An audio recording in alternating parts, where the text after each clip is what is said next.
The Crypto Markets Update is presented by Grayscale, the world's largest digital currency asset manager.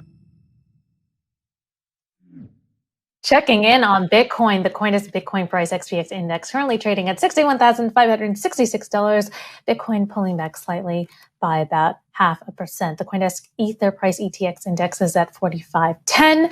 ETH is also sliding down about 0.7%. And the DFX CoinDesk DeFi index is at 646 points, also retreating about 1.2% over the past 24 hours. And joining us now to discuss the crypto markets is Stephen Ehrlich, CEO of publicly listed crypto brokerage Voyager Digital. Hello there, Stephen. So, oh no, this is Don Tapscott.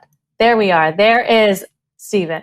Stephen, great to have you on the show. So I'm seeing a lot of red in the crypto markets. Folks are just taking, are folks just taking some short-term profit? Where's the price headed? Yeah, well, thanks for having me again. Appreciate being on today. Look, we're seeing a lot of activity in a lot of the altcoins happening on our platform. You know, the Voyager is the place where people come for all the altcoins. We have 65 coins, and we're seeing a lot of activity. We do see a little red, but you know, we're looking again as we tend to see in these situations, people coming in more because they believe in some of these altcoins, whether it's Algorand or Avalanche or Solana, which has had a nice run lately.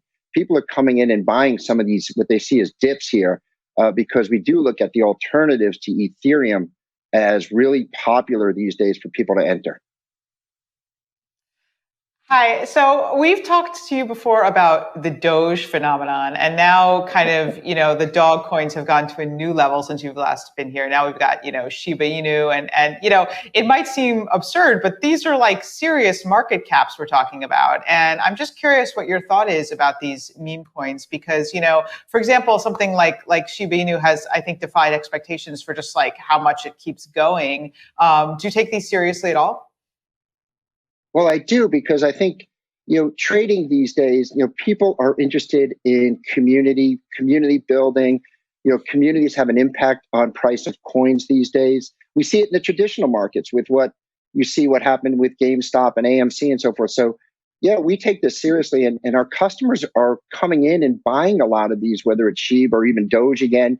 We're one of only a couple of places in the US that you can actually get Shiba. So we've seen a tremendous, you know, inbound number of accounts because people are taking it seriously, and they look at it as an opportunity to do, you know, make a little money, create some wealth on these coins. But there's always a rotation that happens. They'll be in Shiba, maybe they'll trade some, and then they'll rotate into some of the other altcoins, as I mentioned. Then they'll rotate back into Bitcoin when it starts moving up. Bitcoin's been pretty static lately, so people are looking for other opportunities. And that's where they're going, you know, to Shiba or Doge, and then they'll rotate around other coins.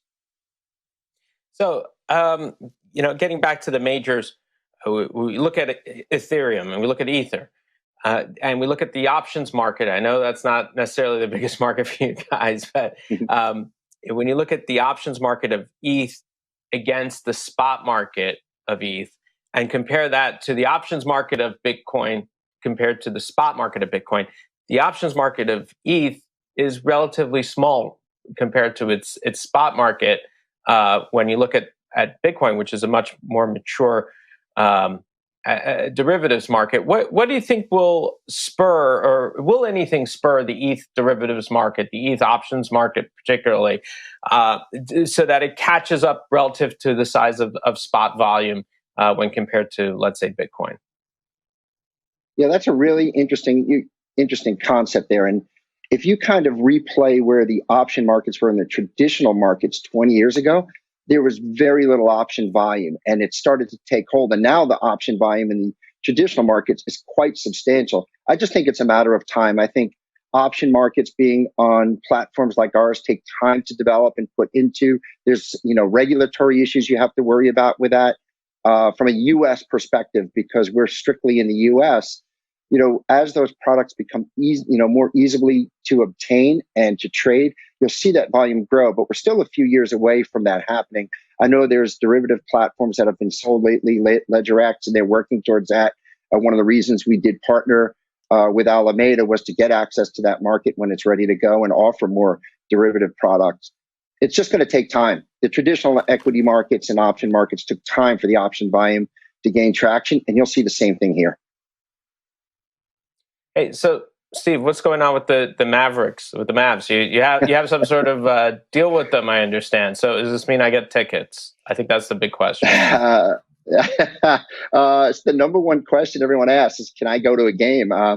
No, it's a great partnership for Voyager. We've had an opportunity across a lot of NBA teams to work with, but we look at Voyager where we're bringing crypto accessibility to everybody.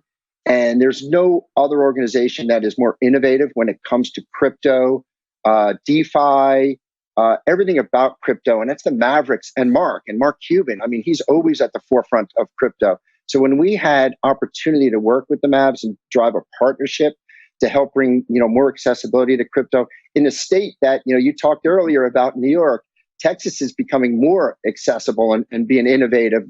We're starting to work with the Texas Blockchain Association. So are you moving to Texas? About that because am I moving to Texas? I'm a New Yorker through and through, so I'm staying around here. But we will build offices. We do have people in Texas now, in Austin, and we're looking at Dallas as another place to grow to. But it's a great partnership. Mark's already put out an NFT. If you go to a game off your ticket, you get an NFT. So there's so many good things coming out of that. The opportunity to work with an industry leader like that for us. And then on top of that, the education we're going to bring to the area, working together into Dallas and to Texas, was something we felt very, very strong about and wanted to work with the right partner. And the Mavericks are the right partner for us. It's been fantastic for our business. We moved to the top 50 in the App Store of all overall apps last week as well. And we continue to have tremendous amount of growth in our business from that partnership.